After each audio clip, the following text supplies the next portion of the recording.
Hello everyone, I'm back for another update. I am currently doing a 3-day ride cycling the Greenbrier River Trail in its entirety. It's a trail that the longest rail trail in West Virginia. Runs along the Greenbrier River from the town of Caldwell to the town of Cass in West Virginia, and I'm doing this entire trail. I've already knocked out the first 16 miles, some of it yesterday, and planning on knocking out 42 miles of it today and then the remainder tomorrow.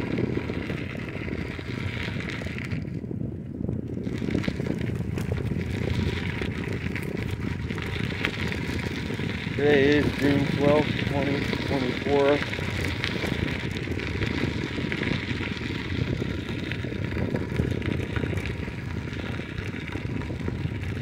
And I rode a total of 57 miles yesterday from my house to where I left off on the trail. Total elevation gain of over 3,700 feet yesterday. Today, the trail is almost perfectly level between here and Marlinton, where I'm going to stop for the night. I didn't get going until 1:30 p.m. I got 40 more miles to cover.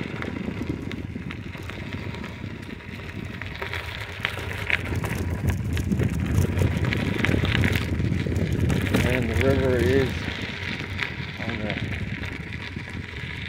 to the right of me.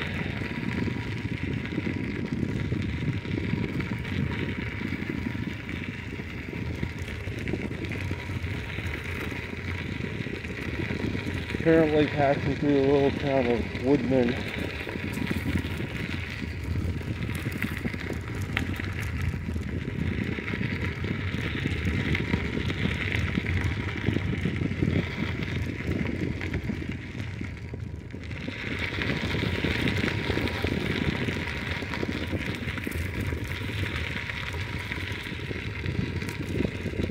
Again, this is the Greenbrier River Trail.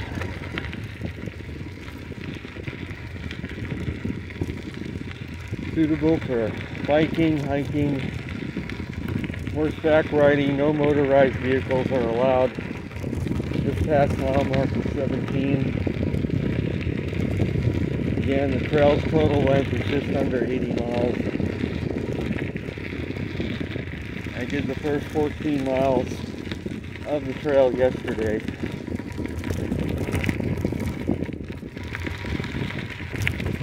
Along with the ride from my house, again totaling 57 miles.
beautiful homes along the river here.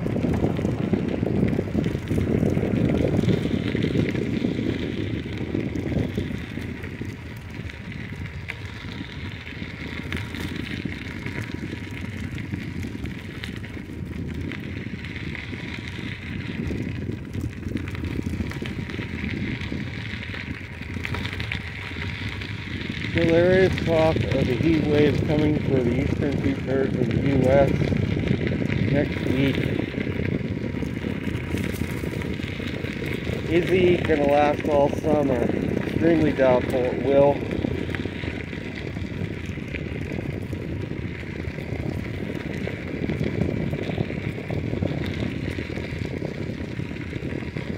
The reason for this heat wave is not because subtropical high is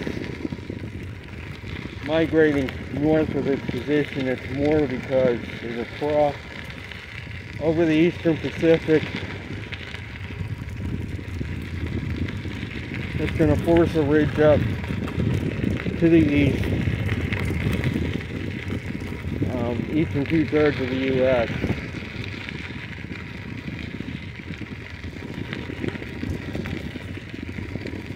Because I feel that the strategy has changed.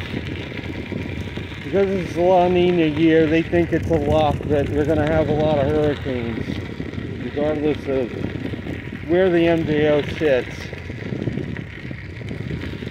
So I think what they're focusing on this year is to try to make it as hot of a summer as possible by keeping the MJO in phase 6 or phase 5 for the entire summer this time around, to try to create a hotter than normal summer for the U.S. because it's been a while, and the last really hot summer for the U.S. was 1988. I know they've talked about heat waves increasing. It's all BS.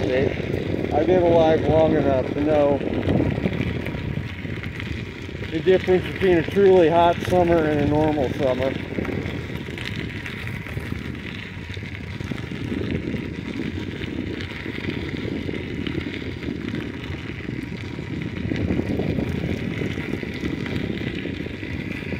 And there's let's stop, mile marker 18. I'll try to get this on the mile marker 18.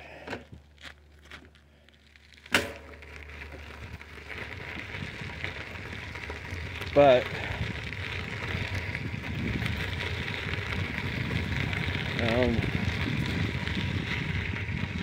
they're going to try to create a hotter, truly hotter than normal summer this year, it's looking like, by trying to keep the MJO in phases that would favor hotter weather for the eastern U.S.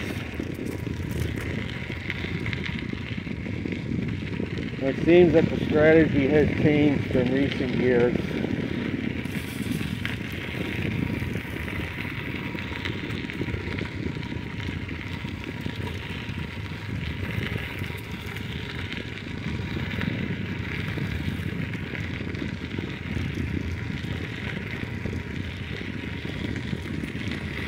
There's also talk of development, as usual, of tropical waves, and this is going to develop possibly, or that's going to develop, and there's really no true development happening, because again, you have to have very warm sea surface temperatures to fuel these storms. Without that, these storms cannot form, they cannot develop, they cannot maintain. I know there's a lot of talk of record sea surface temperatures going around, record high, but it's BS. For example, I read a post where swimmers were warned on eastern Long Island, New York, that the water temperatures were still hovering around 60 degrees, to be careful, hypothermia. And that for middle of June is pretty chilly. So the Labrador current is coming pretty far south this year. Of course, they're going to blame it on melting ice up in the Arctic. It's not because of melting ice, it's because of the cool down of the climate. It reversed, as I've said, 2007, because of a change in solar output around that time. Global warming turned to global cooling in that year.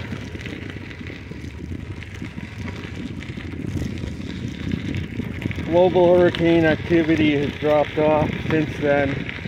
Yeah, there was a rise around 2016, but that happened because that's when they developed the technology to start enhancing these systems. Was around 2017, which is the reason for the increase. They were taking all the heat reserves out of the ocean starting that year to fuel storms that perhaps should have never really developed on their own. This has been going on for almost 3/4 of a decade now, and these storms use up an enormous amount of heat.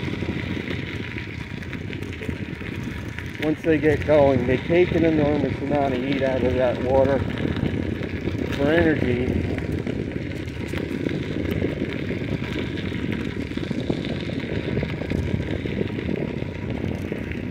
Once they get going, it's like a machine.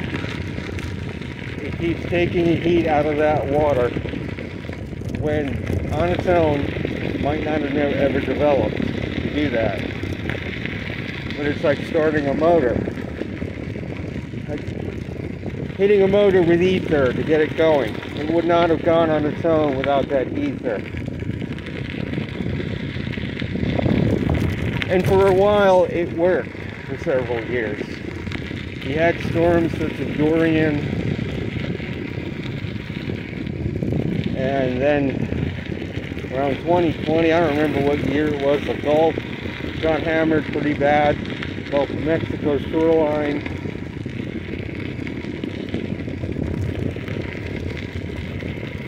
But like anything artificial, it's only going to work for so long, and once it wears off, we're going to hit a period where the heat reserves in the ocean are going to be so depleted that we're not going to be able to get a hurricane anymore.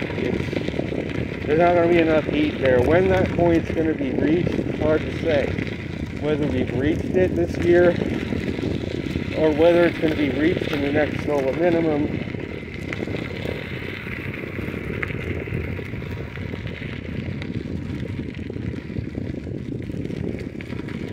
But there is going to be a point reached where the heat content in the oceans is no longer going to be in excess of heat content anymore to fuel these storms with.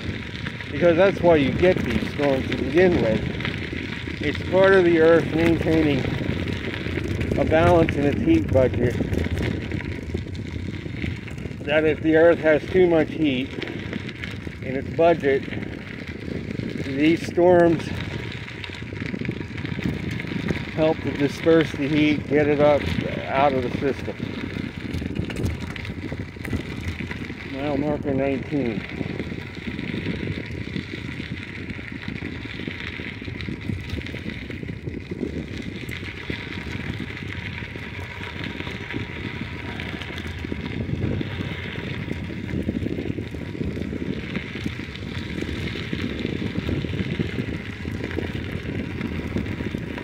So if the ocean's heat reserves are used up,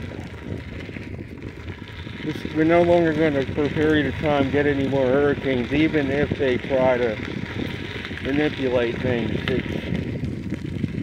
They're not going to be able to get that motor going anymore. It's going to be dead, totally. And it's going to be a considerable period of time before the heat in the oceans gets recharged on it naturally.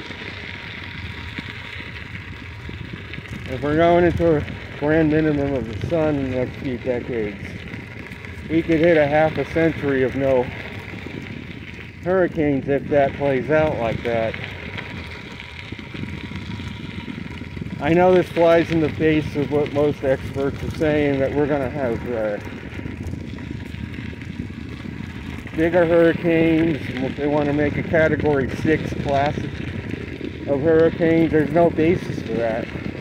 In the last couple decades, there's been a decrease in overall intensity of hurricanes globally.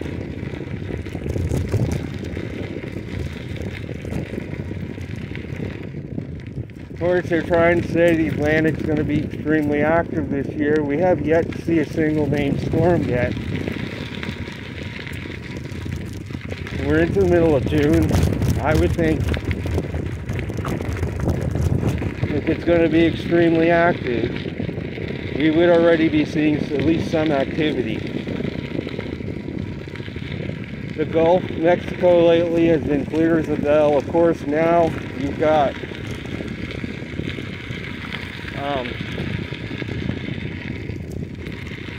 an atmospheric river that's hitting South Florida, and some are trying to say it's going to develop into a tropical storm maybe. I don't agree with it. It's just an atmospheric river coming up from the Southern Caribbean below this high I've been talking about, sitting north of it.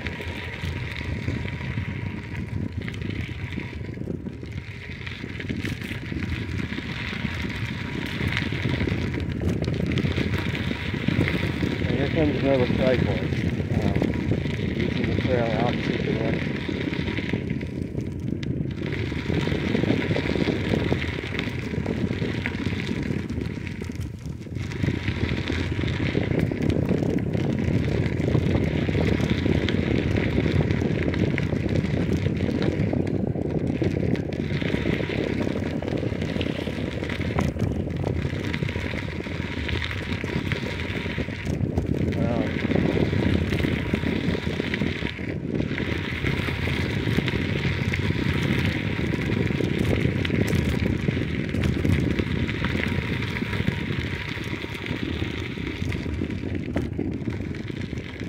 So back to this heat wave impending, it's probably not going to last for more than 3 or 4 days.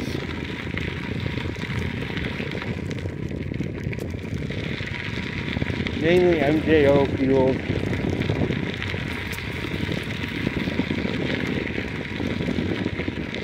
MJO phase 5 and 6.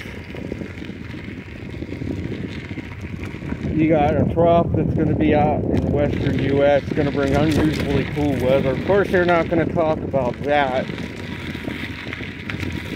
They're going to talk about the heat wave in the east. They're not going to talk about what's going on out west, if it's much cooler than average there.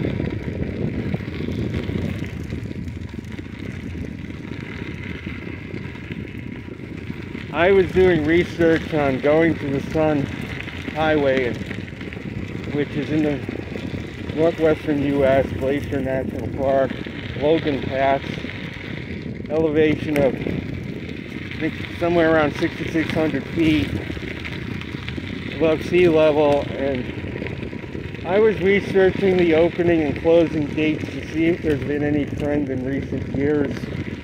Because with global warming, you would think the road should be opening earlier and earlier, closing later and later each year due to snow. If real global warming was going on, there should be an overall trend that the pass would be staying open longer every year. And I noticed a remarkable trend in the opposite direction.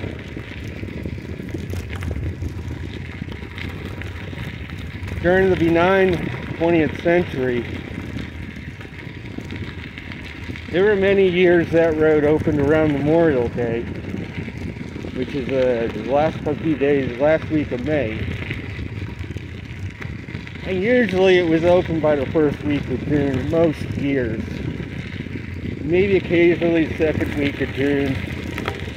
Usually it was open by around end of the first week of June. Like I say, in 1987 it opened as early as May 16th,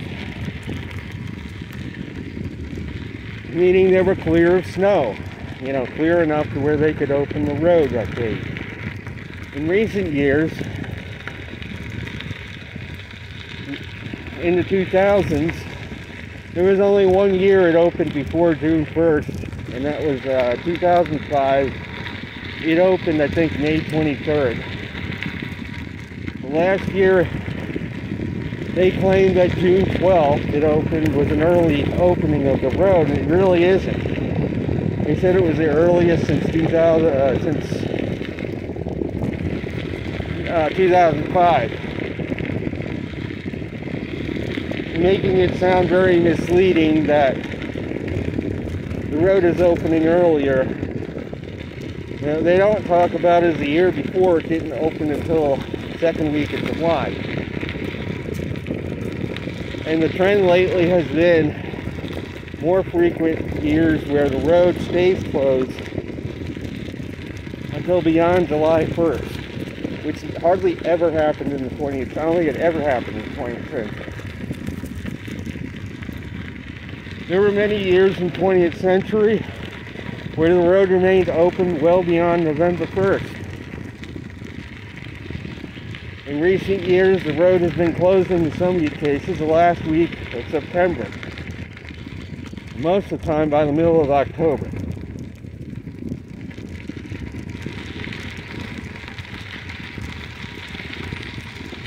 So there is a definite trend. Yeah. Toward cooling, especially again since 2007. Because before that, in the early first half of the 2000s, there were a number of years where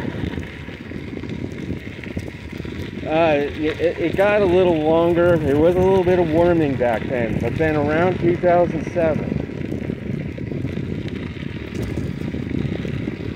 the trend decisively reversed, even in the opening and closing dates. We have lost 4 or more weeks off that road being opening in the last 20 years. Nobody talks about it. And this year we are at June 12th, and they are nowhere near opening that road yet. So likely another year it's going to go at least till the end of June, maybe later, before they can open that road, because there is too much snow up there. The article that I read that talked about it sounded misleading because it said, oh, in the 80s you had to be brave to go up there. No, the real truth is, in the 80s, there was a lot less snow up there than there is now. A lot less. Meaning it was a warmer time. I mean, even a kindergartner could figure that out.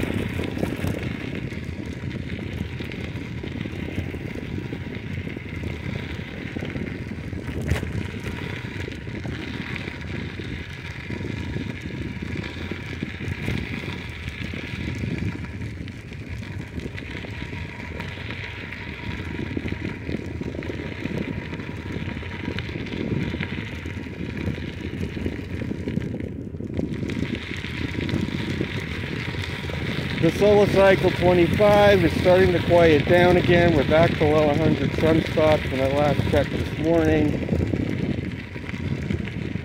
But I believe that a lot of the counts over 200 that we saw earlier in the month and last month, a lot of that was manufactured. They're counting the sunspots in such a way, I feel, that they're inflating the numbers beyond what, to make it appear this cycle is stronger than it really is. And yeah, we've had already as many X flares as entire 24 already, but most of them have not been strong flares. They're X1s, X2s maybe.